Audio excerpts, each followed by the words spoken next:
leadership will surely serve as an inspiration to all. Please join me in welcoming Dr. Jocelyn Pingon Aki as she shares her insights and expertise with us today. Let us give her a warm round of applause.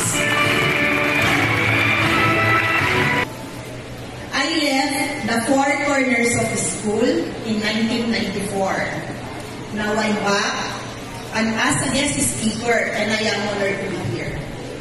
A pleasant morning to one and all, especially to you, junior high school completers.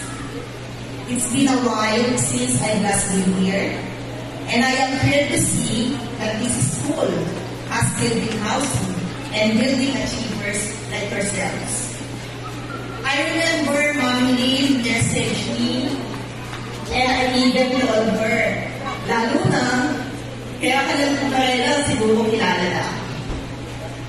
Anak na ako nga, at akong Tolyang Pingon. Kaya akong level-spelling na rin. He was my teacher and advisor at yung first year high school ko. Renalo akong teachers like, nandini, Ma'am Marlene, Figaro Wayadati, Ma'am Dines, pinupaligin ko nandini, Ma'am Rose, Ma'am Eva, Denalwata, retired na lang. I know that the curriculum has changed and I have not gone through what you are about to face. Or let alone be a junior high school students because we were only called high schoolers back in my day. But nonetheless, I would still like to share a piece of myself. I was the typical student na marami din. But despite the fun side of high school, of course, I also had my downs. There were times that I've been upset. Why? Because my daily allowance was only enough to suffice for my morning snacks. Yung bibigyan ka ng baon ng nanay mo, 5 pesos lang, imagine whole day na yun.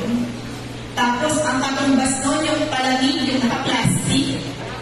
Tapos isang maliit na chippy or Mr. Chips.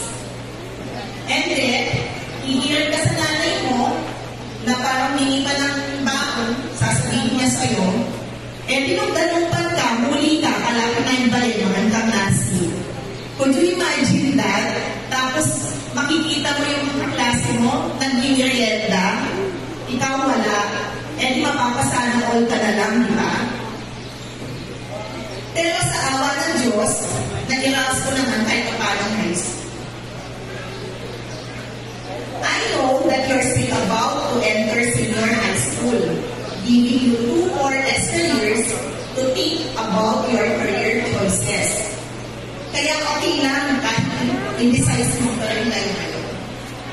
I, of course, never had these 2 extra years at ang mas masakla pa yun, hindi ko alam kung ano gusto kong mangyari sa buhay ko. And then I remembered that my father once dreamt to have a doctor in the family. And that was my cue to pursue dentistry. Nahirapan ba ako? Siyempre naman oo. Pero, pinanindigan ko pa rin. Yun na lang, hindi kami financially stable. At iyon ang isa sa mga naging struggle ko. It was my siblings who supported me financially. I've never been grateful for that. But of course, the financial help was very enough because dentistry is quite expensive. There were times when I was financially and mentally drained, and I once had to call my sister. I was crying, and I told her, Lamo, I love you. Di sana ako mag-give up.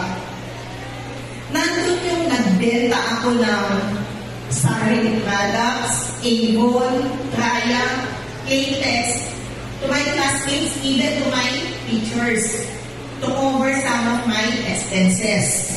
Umabot pa sa punto na nag-offer ako sa mga klase ko, nag-rent ko yung mga instruments, at equipment nila kasi nga wala akong pera pambili. Parati akong na-relate sa pag-submit ng mga clinical requirements ko. Ang hirap talaga. To the point na nagmamakaawa ka, nakikiusap ako sa chief of clinic para bigyan ako ng extension for submission. Actually, yesterday, I had a short conversation sa nanay ko.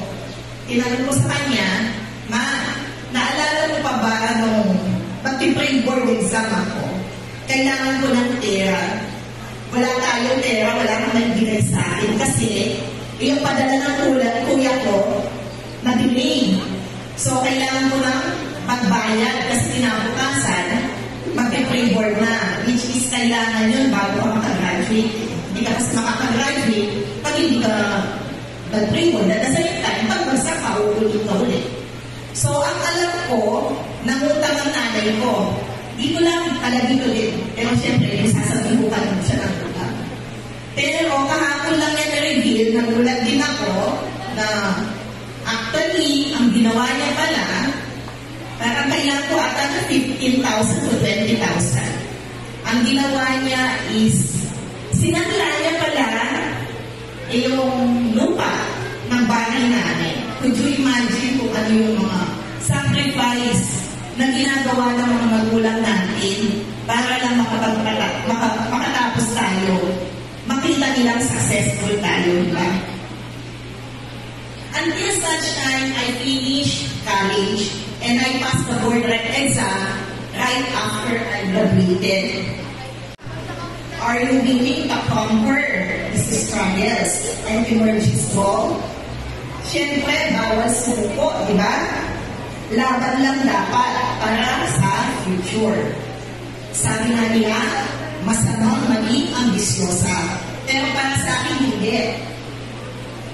I hope you all continue to be as ambitious, but in a good way.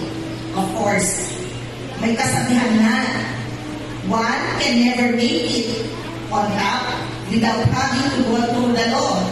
And I could not agree more to that. Please do not stop dreaming. Make your teachers, especially your parents, proud of you. And not the other way around. What your parents dream is for you to become successful. Someone who is strong enough to face and conquer every uncertainty in life.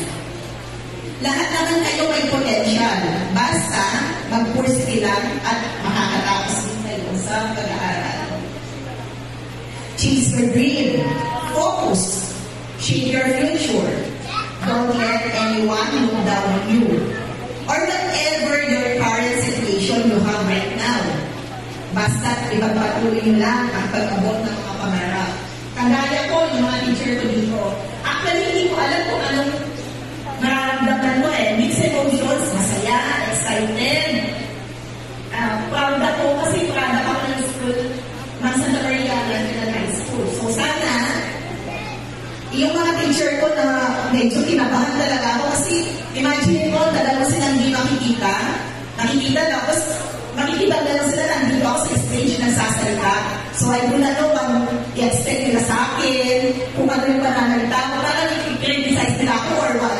Paano ba kasi, nung high school ako, makulit ako, parang hindi mo ako mapagsalita talaga sa harap.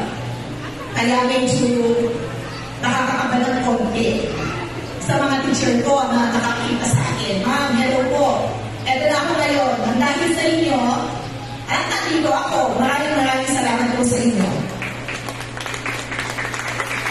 I hope someday you will also stand here, inspiring others and telling your teachers, Ma'am, Sir, and maybe your team actually suits this ceremony. Kabataang Pilipino para sa matatag na kinabukasan ng bawat Pilipino. Galing excited. You all are the hope for this country. I hope you choose to be strong and brave the battles that will come upon you. Para sa sarili at syempre para sa bayan. Before I will end this, I just want to give you a thought to ponder. Education is our passport to the future. For tomorrow belongs to the people who prepare for it today. Thank you. Congratulations, completers, and to your proud parents. Maraming salamat po.